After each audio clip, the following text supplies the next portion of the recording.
Mars combination that I think they were the first teams to play this combo of heroes together in the new patch, and then some of those weaker regions like EU started to pick it up a little bit as well.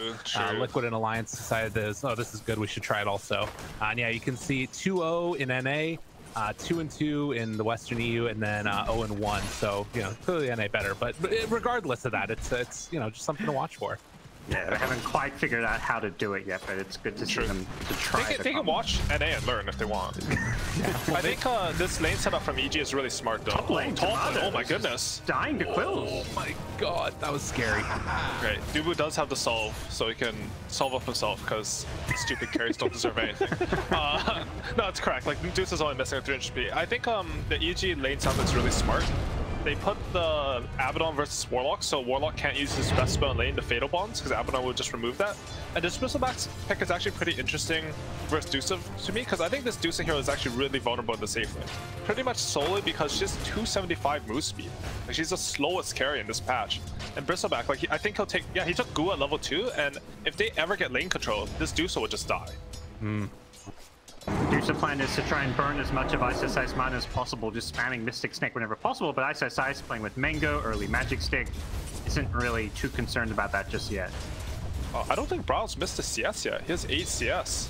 Nice. Well played. Pretty, good difference from the last game, and the CS in mid lane is actually very important because he gets every CS, even though he bought like Tango, Double Branch, Fairy Fire, Clone Blade, he actually has his bottle before the 2-minute rune spawns, which means he'll get the refill, whereas Abed still hasn't brought his out yet. Yeah. Abed does have 3 denies now, so I believe getting a couple CS. Cast a curse. Oh, dodges the stun. That's good, because if he went straight for the rune, I think Abed hits that stun, but he has like the presence of mind, just continue walking a little bit, wait on the stun, and good play. Courier on top, snipe by his size. Oh, and Abed is going to go and take that one out. But yeah, it takes out the courier. It's going to be something to watch for. There's definitely some kill potential in this lane as immediately take the Fatal Bonds off of Ice. And Dubu still sitting there with the stick. We'll see if Tomato ends up getting into some trouble. But so far, they haven't been able to take over that lane control you're talking about. As bottom, stun goes out again. And some extra harassment onto Saberlight. Very annoying playing against this combo of heroes as well with the mana drain available. Yeah, I think we'll see Arteezy get 2 points into aura at level 3, and Lion actually right-clicks pretty hard with that. It's just some high-range hero. He's pretty tanky with the build. I really like these items. Like, he just got a lot of stats. It's hard to kill for this Grimstroke Mars, and they both have stun. So whoever you go on with the Grimstroke Inkswell is just gonna get stunned. They won't connect. I praised Brow there, and I instantly watched him miss like 3 range creeps. It was crazy. You're learning. Caster curse is true. Can't get away from it. Yeah, but Tomato's actually doing really well top. I feel like EG had the chance to split the wave on the first wave and drag it down, but they chose not to do that. And I'm sort of curious. Like, sometimes it's just something that happens in laning, but Caster curse again. Is it gonna happen? No, okay. You can't quite kill him. The Dusa with the high sticks is really tanky with the mana shield, of course, but you can see like the potential there, right? Like, if that happened a bit earlier on level 1 or 2, maybe you could drain all of Dusa's mana and then she can't like keep spamming the snake. Maybe even get a kill. Right. Things to watch for, as at least at the early goings, things looking much better for Undying. No Broodmother in this game, and it feels like they've at least come into this one with a little bit of a better start here. Nice move from Fly. Goes for the top water room while Abed communicates that he's securing the bottom one. So Abed gets the bottom one and steals the banner room before heading back to his tower. We saw this a bit last game. It just felt like Abed was kind of outplaying Brow with his rotations to secure, basically steal his runes. Oh, first one bottom, wow. And that's like the lane sub completely. Like, that's not happening. If you put Abaddon down here with Luna, they're losing this lane. Right. And top lane is also losing. Like, Bristleback Lion versus Warlock. He just killed Bryle also. Wait. Yeah, all 3 heroes just died they just simultaneously. Every lane just died. Yeah. So I was pre-caster cursing that because I was saying like with like a more stable draft, it's looking like Undying really has a good shot here, but no, they're just all dead. Don't worry, top lane didn't die. It was just. Oh, you're right. It's 2 died bottom. It's fine. But like that kill mid, like you look at it and it's not really Abed solo killing Brow. I mean, he got the solo kill, but the reason why that kill happens is because Fly invests the resources in his mid hero to come take the water rune, right? Right. Like if Brow gets a water rune, then this kill doesn't happen, and Abed doesn't look like as much of a genius. I mean, he still is, but less so from this instance. It was just, like, it's such a good communication. He basically tells Fly, like, get this top rune out, because he knew there was still a bounty there for Bra, which is kind of like, you know, he had a backup plan, like, okay, if I don't get a water rune, I have my bounty rune, and Abed just took both. I mean, I don't... Well, the other thing about this too that sort of sticks out is, like, I think that death on Brio, while it hurts, like, part of the problem too is that there wasn't anything gained in this top lane either, because Ice is on this like monster of a hero that you can't pressure with Warlock Medusa, and it's like recognizing what their heroes are good at and what Undying kind of lacks at this point. And they're gonna stack up a bit for their Medusa, but EG, they're just on top of these runes. GQ deny from Dubu.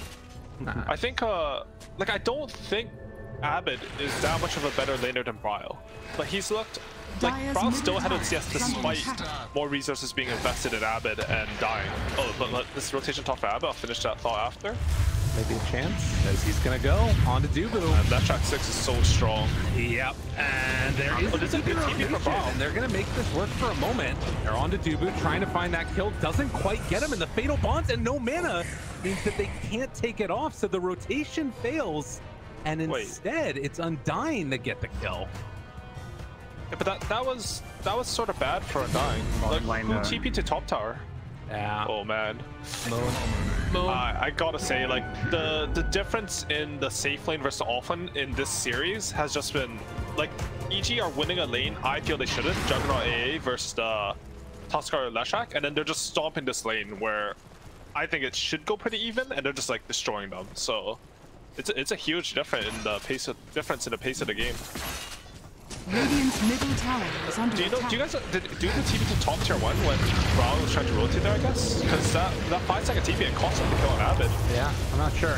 They're gonna try and go for another one now. Moon barely living, needs another hit, but Abed goes for the fog play, keeps them out of it. Moon dies. Crit does die to the Dire, so I think that was just a sacrifice to the tower, but looking for the finish. Can they do it? For Abed to get them. That's what they needed. I'm dead. Make it a follow-up. Yo, he might get hit by this Remnant. You don't see it. Oh, okay, maybe you do see it. I don't actually know. Got the ward there. Yeah. Interesting. So a trade-off there. And I will say that, like, despite the fact that all these kills are going on, you look and the net worth lead is not nearly as dramatic as it was last game. For sure. No, Undying are definitely showing up. That kill for Bra was huge.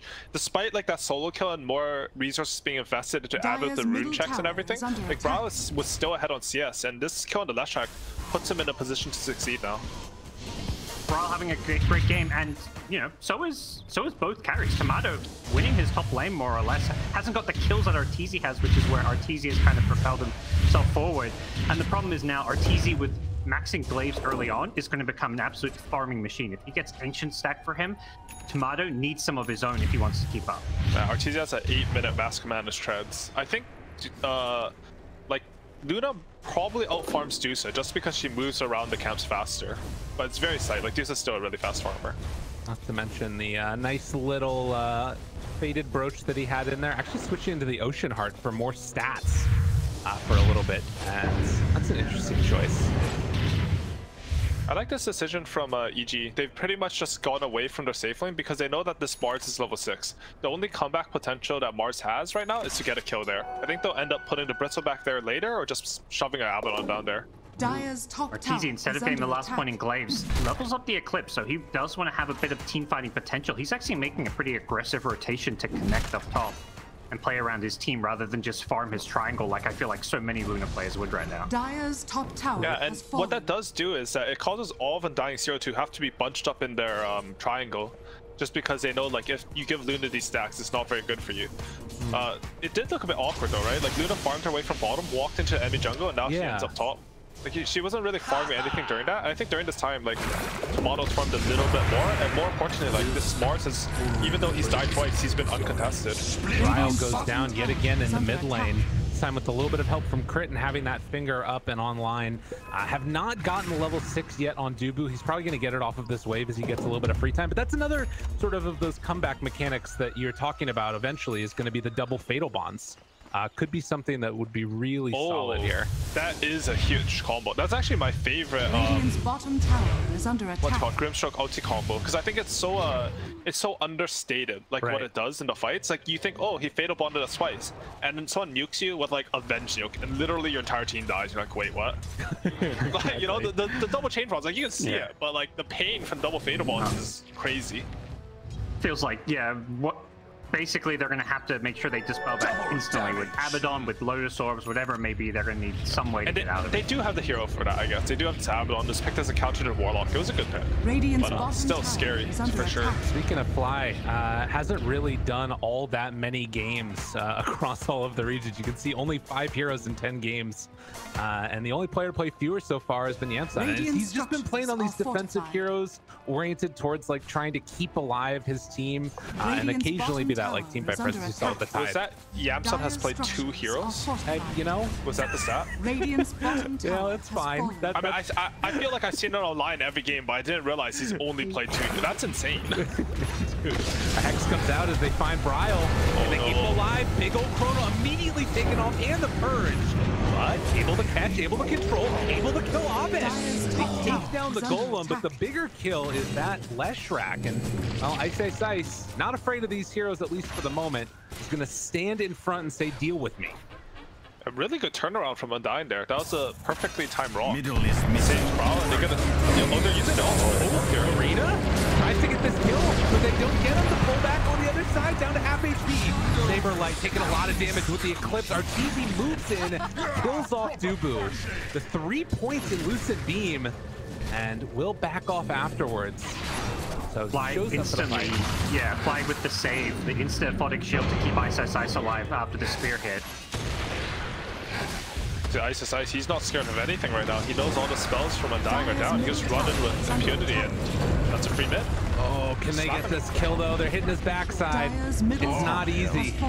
Man, yeah, that Aphotic Shield is going to be so important for this Bristle going forward. For sure. I think a lot of the counters to Bristleback are like the Spear Vessel and, you know, the like basically just stunning him and hitting him from the front. Like Mars is supposed to counter this Bristleback. As God's mentioned, like 1 shield and all of a sudden you're hitting his back, he's dealing a ton of damage. And yeah, EG with a good turnaround of the fight. I really gotta commend Arteezy here. You know, a lot of Lunas in my pubs, they go some 1-4-4, they don't come to any fights, and when their team loses after they lost their lane, they're like, guys, there's nothing I can do. Like Luna is not that type of hero. Like this hero should be active. She does not top lane 1 second on that. It's a nice kill for them if they can get it, and looks like they will as Saberlight cleans up. Honestly, a bit uncharacteristic of Abed there. I usually see that guy never die in the early mid game, like on the side lanes. He's one of those players that you actually sometimes don't want to try to gank him compared to some other more feed prone pro players, you know. But not gonna name names. Okay. Yeah, not gonna name names. But nah, because Luna, like, if you look at this hero, nothing in her skill set makes her skill ultra hard late game. She doesn't have any real steroids. If she's 1v1ing an enemy carry, she's gonna lose. What this hero does have is she farms extremely fast so she can hit a timing, and she's a good team fighter. She has a mix of magical damage. And I think, like we saw that in the mid lane, like imagine if Luna couldn't come in there. It very might have been like an Undying snowball into taking the map. Instead, they turn around, they get 2 kills, they get the mid tower, all off like I don't know, what are you even sacrificing? Like 10 damage to farm? Well, right, yeah, it's like the scaling of level 2 ulti is really, or of level 2 Lunar Blessing is really nice, but then it's like that 3rd point, you lose some value there versus Lucent Beam. How many extra beams are you getting damage onto also with like Eclipse and stuff? How much extra damage is that in total? Honestly, like you can use the beam to farm a bit. You're not even losing damage. Like you use the beam to pull weight the creeps to you because you have short range. Dropping some knowledge bombs. Show up to fights, carries. God dang it. Yes. Fights give you the most EXP in Dota. Yeah. Sounds like you're basically saying don't max your Lunar Blessing. Before I mean, at the same time, like I've seen Lunas, especially like they've had some success going like they actually go like 1-2-4 and they push like if you have a different strat. Right. Okay. And then they actually sometimes don't even max glaives after that. But I think like the 1-4-2 or 1-4-1 into 1-4-4 it's a pretty pubby build. Like you can win pubs with it for sure. But I think against any competent opponent, like you're asking your team to suffer. Like you better have won your lane, but you have 1 to lose and beat. I don't see how you're doing that.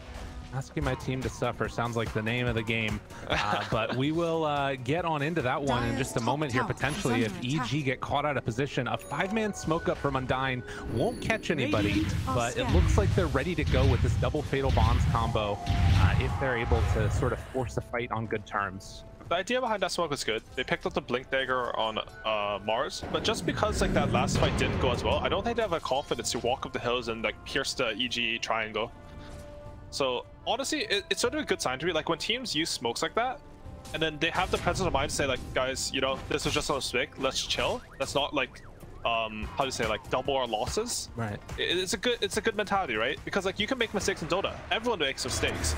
You have like literal teams that win 2 TIs who I think their playstyle is based on making their opponents make a lot of mistakes, right? On OG. Right. But it's about having the mental. With like mental strength to not compound your mistakes and make them worse. That really makes these teams good. Mid lane. Quick jump. Where's the Abed? Nowhere to be found. And Crit's gonna try and interrupt, but Golem even dropped down onto Ice. If they can't get this kill, oh wow, there was something that went wrong there, and Undyne now have to back away. Fatal Bonds comes out, connects onto all of them, but they blow up Saberlight. Still trading a lot of damage. They're gonna walk in with Bryle, try and blow up the rest of them. All the Fatal Bonds are taken off, and now they're just gonna bring down Bryle. Just immaculate execution from EG. And again, that all ties into the play earlier, right? Like they take this mid tower. In a normal world, due to TV there, that Bristleback's dead, and then EG comes in and they take a bad fight. It's like Dota's. I don't want to talk about it so much, but Dota's like very connected like that. If like these mistakes that cause you to take towers, these good plays, like they will compound into a better next move. And now we've got like tier 1 tower into good fight into now they get Roshan. Yeah, I feel like, you know, EG's had this small lead the whole game, but Undyne still had this very for Medusa to fall back on. And, you know, for sure. A couple of bad fights like this, and, you know, it is slightly leaning EG's favor, but it's like if they'd killed Bristle one of those 2 times, taking that mid tier 1, this game would look so good for them. And with that said, like Undyne are still in this game for sure. And the double Fatal Bonds, this Dusa Aghanim Scepter, I'm surprised he has Dragonlance actually. I've been seeing pretty much every Dusa go Manta or Yasha into Aghanim Scepter, but to each their own, you know. Like this Dusa Aghanim Scepter, the panel talk about it, that they don't have that much of a Grimsoak combo, but I think the Snake is actually a huge combo with that spell. That spell is just so good. That's not what you want to see. They pop Eclipse afterwards and do a good chunk of damage to Ice, but they'll at least keep them off the top. Oh, Abed's just running in though, and they're going to catch now on the Grimstroke. So the Aegis now turning into a tower and a couple kills. Again, this is all trying to buy some space for Tomato, but you want to lose as few people as possible along the way. That was super weird, right? Like even if that spear hits, I can't see them winning that fight. First of all, it's going to spear Ice with his back to his team. Like to the enemy team.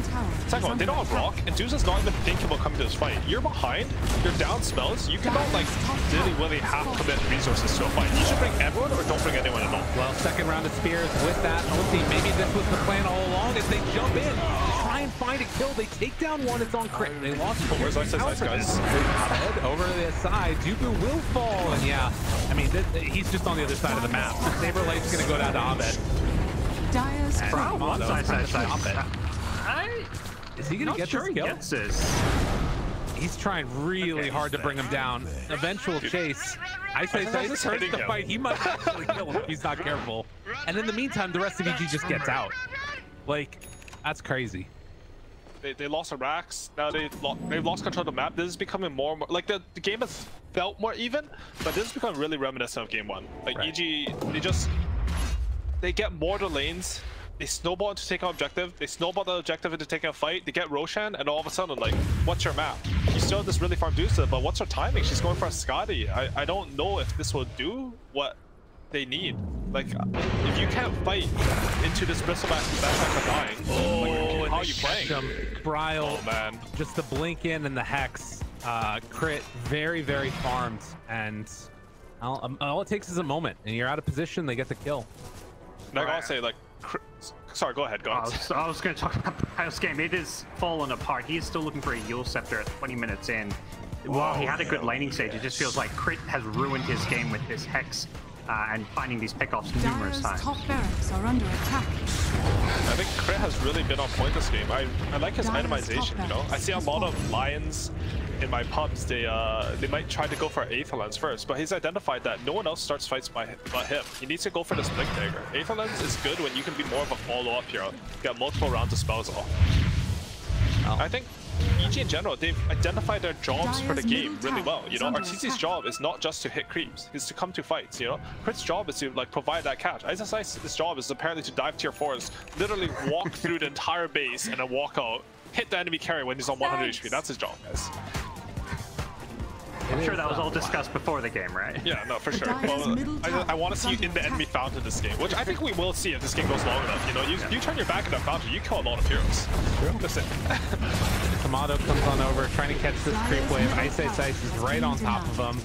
Manta in the walk away, but they're thinking about going high ground. And these team fights, it's like possible to execute from dying, but it's so difficult. You have to like get the silence on the ABBA before he pops his ulti, and then you golem him, but like don't hurt him enough so that way you can get mass fatal bonds damage onto everybody. It's like it feels so intricate. And then for EG, it's just like literally spam your Q and W keys on Bristleback until they break, and then like, you know, Arteezy comes up and hits a tower. You know, maybe simplifying that a little bit there, but that's at least what it feels like with some of these heroes. With that said, Aegis is expiring in 30 seconds. I think we'll have some timing from Undyne there. I'm a bit confused about this Dusa build. If he goes Manta Dragon, Lascati, that's like 3 sort of stat items that don't deal much damage. I think the reason why this hero is being picked so much, particularly in C, is because of this Eg.Abed Scepter. Like this item has changed the hero. You get the Eg.Abed Scepter, you get the Shard, you're like pretty much unkillable. You have a lot of single target spells on PG.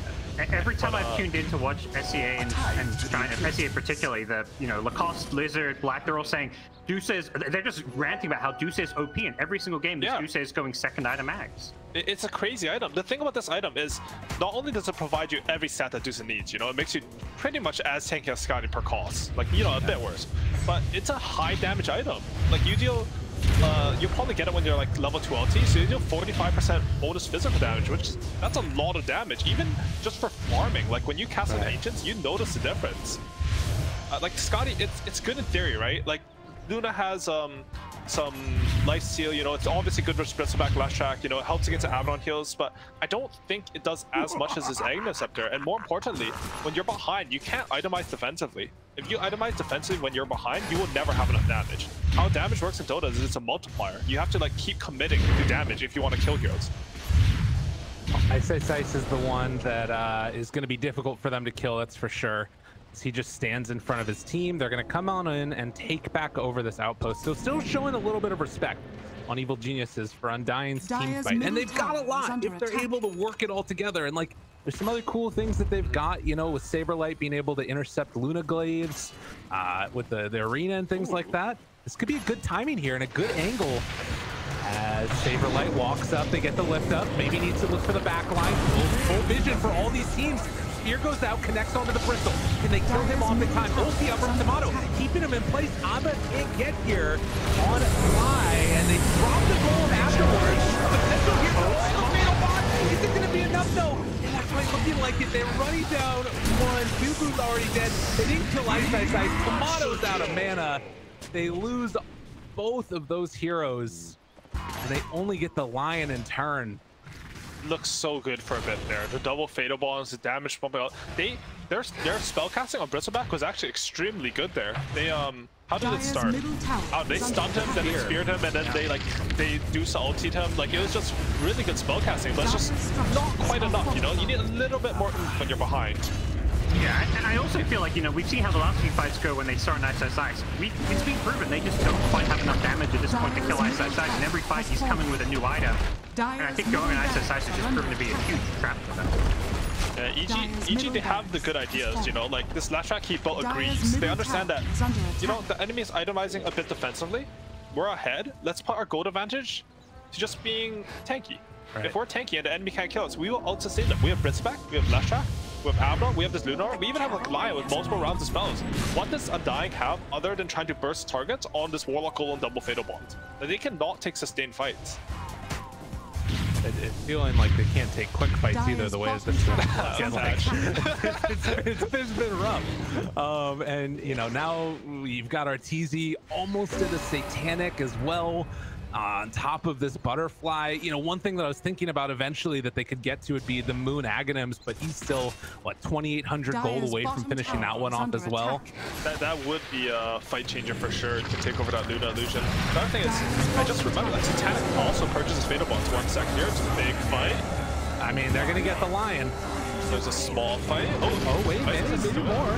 Okay, the taunt there. Trying to bring down Ice.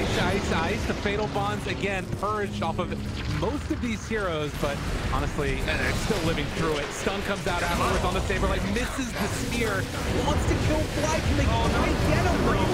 The taunt, they pull him back in. They have the greaves. Moon is gonna get ran down by Ice, and he just walks away afterwards. Cool as a cucumber. Tomato's still a lot of mana.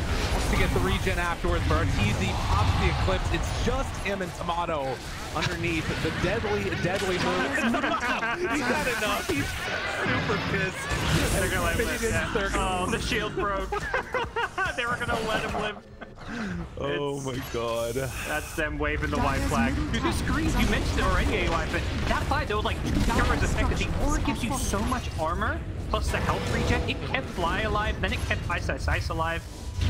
What a sick honestly, pickup. The Deuce and Sky look pretty good in that fight. I might just be eating my words, but like, they're just too far behind. Like, Undying, they're playing these fights pretty decently.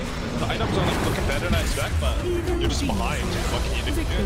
What can you do? Indeed, GG. That's what you gotta do. Evil Geniuses take care of business. Another 2-0.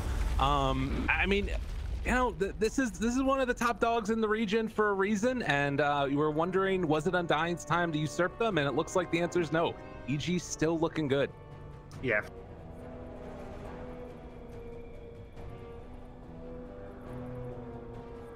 For Undying, you know, they're gonna have to set their eyes on Quincy Crew now because, yeah, this series was a rough one for them.